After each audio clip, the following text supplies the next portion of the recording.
my thesis presentation. Dr. Alada is my research advisor. Dr. Du and Dr. Mishra are my thesis committee members.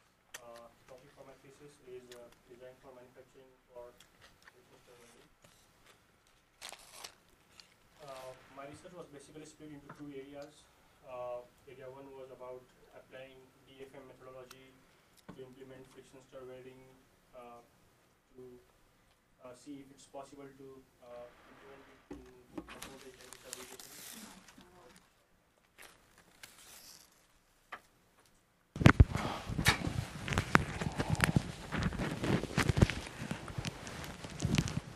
Area one was about trying to understand if friction stir welding can be applied to manufacture an automobile chassis by the use of DFM methodology.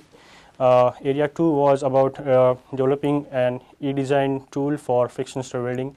I wrote 2 papers on these topics, and each of the papers got accepted in the conferences. First one was submitted to ASME DTC conference New York, and the other one was for MSEC conference Evanston, Illinois.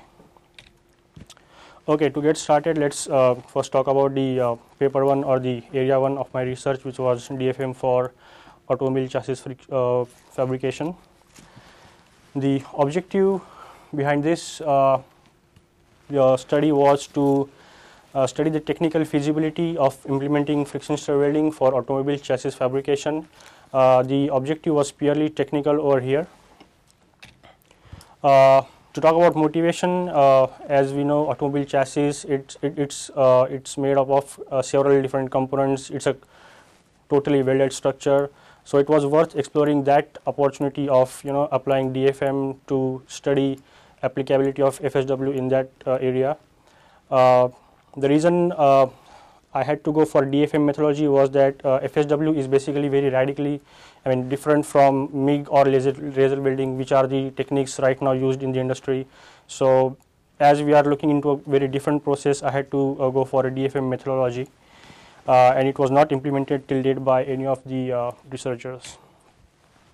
To give a background about this, FSW invented in 1991 in UK, researched extensively, and then till date it's being used extensively in shipbuilding and aerospace industries.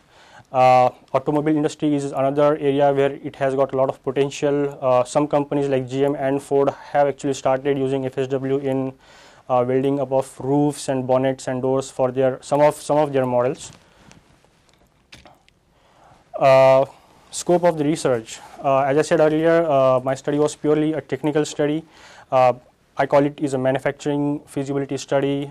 Basically, this feasibility study can be divided into 2 classes or 2 groups: functional feasibility and performance feasibility. Functional feasibility would talk only about whether we can implement FSW for welding up of the structure. I mean to say, purely from manufacturing point of view. In performance feasibility, we would talk about the joint strengths and all those things, like even if it is weldable, would the welded joints withstand all the forces and things and such things. So the scope of this research was only the functional study, that is to study the applicability only from manufacturing point of view. For my research, a case study was developed wherein I used Corvette Z06 chassis provided by GM. This is a picture of the chassis. It was a chassis made up of all components made up from aluminum components. It had 46 different or unique welded joints, which were either MIG welded or laser welded. And the approach that I used was I took a look at each and every joint, and I asked the question that can we use FSW to weld that particular joint. So that was my basic line of action. As I went on looking at each and every joint, I came up with 3 different manufacturing issues or DFM issues. Those are tool accessibility issue, joint configuration issue, and fixture support issue. I'll talk about them in detail in the future slides. Okay. Tool accessibility issue. What is this issue actually? It's the problem to access the intended weld area due to the shape and size of the FSW tool. As you can see in the figure, typically the FSW tool is very smaller as compared to the tool head. The upper part over here, this is the tool head, whereas this one is the tool shoulder and the bottom one is the tool pin. Tool shoulder and tool pin are actually involved when the welding process takes place. Tool head is not involved in the welding process, but as you can see, the tool head is bulkier than the tool pin and shoulder. So what happens is that when we try to weld any joint, the tool head becomes a problem as far as accessibility is considered. So that is the tool accessibility issue. It can be subcategorized into two: tool accessibility issue 1 and 2. This is TAI 1. As you can see from the two figures, I have shown the examples of fouling or interference of tool shoulder with the component in figure A, and in figure B the fouling or interference of tool head with the component 2 is shown. So these are the two probable cases which may occur when we try to implement